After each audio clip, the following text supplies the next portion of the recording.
After more than 200 years, the U.S. Treasury has officially stopped making pennies. Yesterday, the final 1-cent piece was minted in Philadelphia.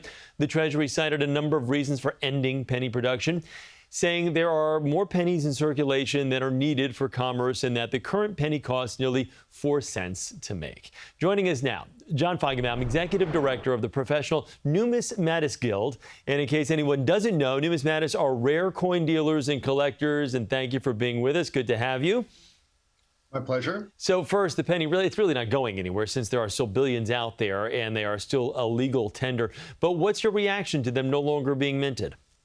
Well, I have been waiting personally for this shoe to drop maybe for decades, believe it or not. Legislation was started in the late 1990s with the first people, government officials complaining about the high cost of making pennies and the fact that there are literally billions of them around in circulation not being used. So I've kind of personally been waiting for the end of this penny program. So let me ask you, we talk about the costs, and that was one of the reasons that the Treasury stopped making them. So what goes into making a penny that makes it, basically 4 to 5 times as much as it's worth? Well, I just think that the source materials, for example, they're mostly made out of zinc. People think they're made out of copper, but, in the last several decades have been made out of zinc, alloy, an alloy of metals to look like a copper penny. And it just, that's not really our side as numismatists to know how the costs are formed for the U.S. Mint. But we know that it makes, I think the last figure I heard was 3.69 cents to make a 1-cent coin. And that's just bad value for the U.S. government. Yeah, just not good return on the penny there, that's for sure. Does this mean anything for penny collectors out there? Are they going to be worth more now, potentially? Well, absolutely. I mean, pennies they're so prevalent that they're not really worth more than a penny. If let's say you have a 2020, 2021, even a penny from 1975 can be found in circulation, and you're not rich for having such a thing. It's still worth about a penny. But the demand and interest among collectors for pennies has always been one of the largest in all of collecting United States coins. So people love the penny.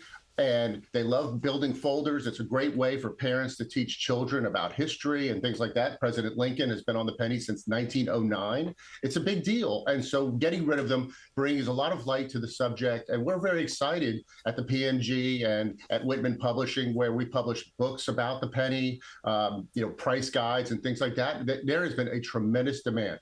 It's pretty interesting how there are, like you said, there's so many billions out there in circulation, and maybe they're not minting them, but they're still going to be out there. So I think for the general population, they're really not going to notice that they're not being minted anymore because, again, they're still going to be everywhere you look, whether it's on a sidewalk or whether it's in a store. Let me ask you this. What do you think this means for the future of other coins? Let's talk about nickels, dimes, quarters.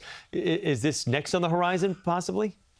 Well, it doesn't specifically portend anything. If the government and the Treasury want to continue cost cutting, they will look at the nickel, because I think I last heard that a nickel costs 12 cents to make. So they might look at the nickel and say, this also isn't in our wheelhouse. What I think you're going to see is that the United States Mint is going to innovate by creating, let's say, a $2.50 coin or a $5 coin. Let's make a coin you can buy something with.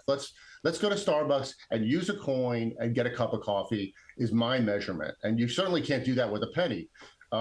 You will see, the consumer will see it when they go to Target or Walmart or Burger King. They will see that making change is going to become a challenge. It's already newsworthy that making change is a challenge in pennies. So what I'm hearing is they're going to round up to the nearest nickel in most of these places. Well, that's very interesting. It'll be interesting to be like the UK, where you can have a coin that can actually buy something. It's just kind of heavy to carry around, right?